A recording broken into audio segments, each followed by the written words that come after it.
চীনের বুক চিরে বয়ে চলা এক রহস্যময় জলধারা, এশিয়ার দীর্ঘতম এবং বিশ্বের তৃতীয় বৃহত্তম নদী ইয়াংজি। ইয়াংজি হাজার হাজার বছর ধরে বয়ে চলেছে একটি সভ্যতার ইতিহাস। তিব্বতের হিমবাহ থেকে এই ইয়াংজি নদীটি উৎপন্ন হয়ে ৬,৩০০ কিলোমিটার পথ পাড়ি দিয়ে মিশেছে পূর্ব চীন সাগরে। দুই পাশে দাঁড়িয়ে থাকা বিশাল সব পাহাড় যেন এই নদীর চিরন্তন প্রহরী। প্রাচীনকাল থেকেই ইয়াংজি নদীটি চীনের অর্থনীতি এবং সংস্কৃতিকে ধরে রেখেছে। বন্ধুরা, শীতের মৌসুমে যখন এর উৎসস্থল বরফে ঢেকে যায়, ঠিক তখনই এই নদী শান্ত থাকে। তবে বর্ষার সময় এর গর্জন বদলে দেয় চারপাশের দৃশ্যপট।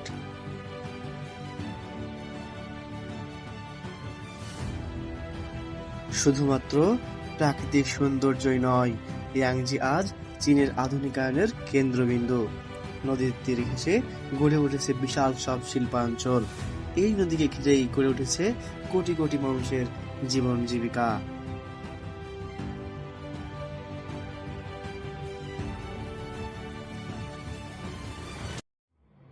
প্রকৃতি এখানে নিপুণ শিল্পীর মতো রং তুলে দিয়ে সাজিয়েছে থ্রি গর্জেস ব্যাম।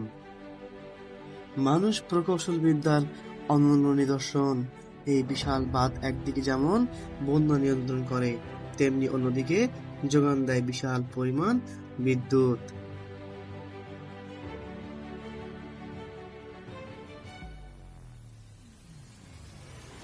After it, definitely a problem.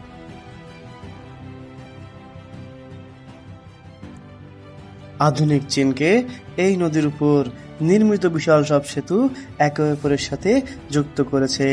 দিনের ক্লান্তি শেষে যখন সূর্য ডোবে, তখন এই নদীর শান্ত রূপ মানুষের টানে পরম মমতায়। ইয়াংজি নদী চীনের অভ্যন্তরীণ বাণিজ্যের মেরুদণ্ড।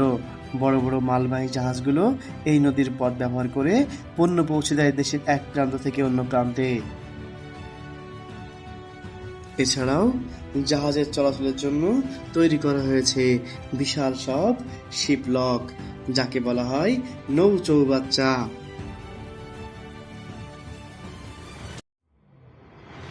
প্রকৃতি ও প্রযুক্তির এই মেলবন্ধনে ইয়াংজি আজও জীবন্ত।